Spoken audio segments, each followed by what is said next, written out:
वंदे मातरम. देशबांधवांनो, आपला देश पारतंत्र्यात असताना अनेक ब्रिटिश अधिकाऱ्यांनी भारतीय जनतेवर अत्याचार केले. देशाच्या स्वातंत्र्यासाठी लढताना सशस्त्र क्रांतीवर विश्वास असलेल्या क्रांतिकारकांनी अशा काही अत्याचारी ब्रिटिश अधिकाऱ्यांना यमसदनी पाठवलं. तमिळनाडू येथील वांचीनाथन अय्यर हा त्यातीलच एक धडाडीचा क्रांतिकारक. दडपशाहीचं धोरण अवलंबणाऱ्या तिरुनेलवेलीचा जिल्हाधिकारी रॉबर्ट ॲशे याचीही त्यानं हत्या केली.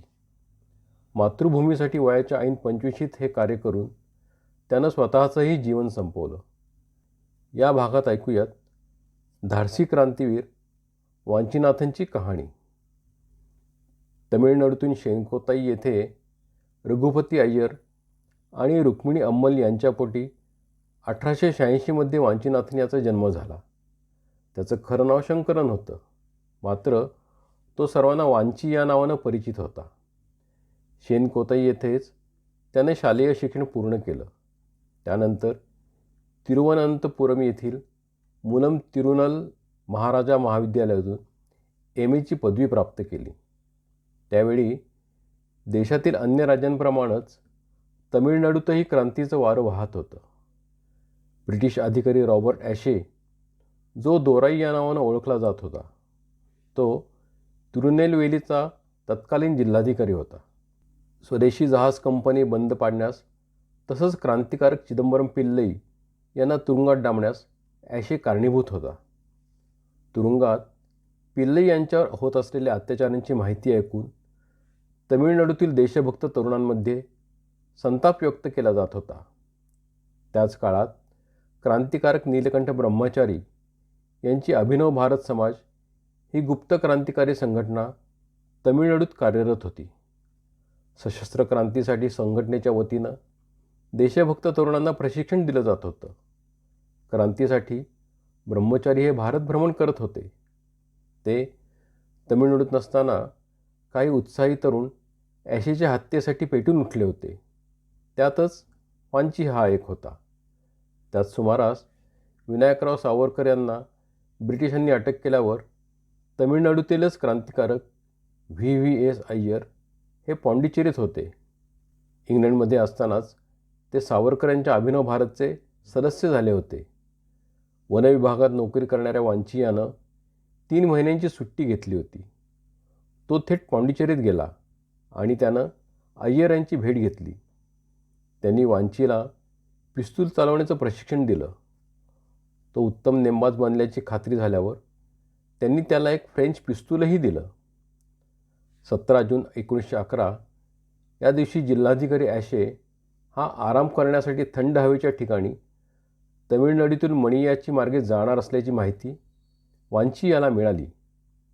ही संधी साधून मणियाची स्टेशनवरच ॲशे याला संपवण्याची योजना आखण्यात आली. नीलकंठ ब्रह्मचारी हे या कटाचे सूत्रधार होते. तो दिवस उजाडला. त्या दिवशी सकाळी 9:30 वाजता ॲशे तिरुनेलवेली जंक्शनवरून मणियाचीकडे जाणाऱ्या रेल्वेत चढला. त्याच्यासोबत काही दिवसांपूर्वीच आयर्लंडहून आलेली त्याची पत्नी मेरी लिलियन पॅटरसन ही सुद्धा होती. योजनेनुसार वांची त्याच रेल्वेनं प्रवास करत होता. रेल्वे मणियाची स्टेशनवर थांबली. फर्स्ट क्लासच्या डब्यात ॲशे त्याची पत्नी लिलियनबरोबर गप्पा मारण्यात दंग होता. तेवढ्यात नीटनेटके कपडे घातलेले एक तरुण आणि धोतर घातलेली आणखी एक व्यक्ती, अर्थात शंकरन कृष्ण अय्यर, डब्याजवळ आले. त्या तरुणानं डब्यामध्ये प्रवेश केला आणि काही समजण्याच्या आत त्याच्याकडील ब्राउनिंग या स्वयंचलित पिस्तुलातील गोळीनं ॲशेच्या छातीचा वेध घेतला. जोरदार वाऱ्यामुळं बंदुकीचा आवाज कोणाच्या लक्षात आला नाही. मात्र पत्नी लिलियनच्या ओरडण्यानं एकच हलकल्लोळ माजला. वांचीनं डब्यातून उडी मारताच दोघेही प्लॅटफॉर्मवरून धावत सुटले. वांची तेथील एका स्वच्छतागृहात घुसला, तर शंकरन तेथील शेतातून पळून जाण्यात यशस्वी झाला. पोलिसांच्या हाती लागू नये म्हणून वांची यानं तोंडात पिस्तूल घालून स्वतःवर गोळी झाडून आत्मसमर्पण केलं. त्याचा चेहरा ओळखू येत नसल्यानं ब्रिटिश पोलिसांनी त्याची ओळख सांगणाऱ्याला 1,000 रुपयांचं बक्षीस जाहीर केलं. वांची याच्या खिशात पोलिसांना एक पत्र मिळालं. त्यात त्यानं म्हटलं होतं की इंग्लंडच्या या गोऱ्यांनी आपला देश काबीज केला, हिंदूंचा सनातन धर्म पायाखाली चिरडून नष्ट केला. इंग्रजांना हुसकावून स्वराज्य मिळावं आणि सनातन धर्माचं रक्षण व्हावं यासाठी प्रत्येक भारतीय प्रयत्नशील आहे. आमचे राम, शिवाजी, कृष्ण, गुरु गोविंद, अर्जुन यांनी सर्व धर्मांचं रक्षण करून आपल्या भूमीवर राज्य केलं.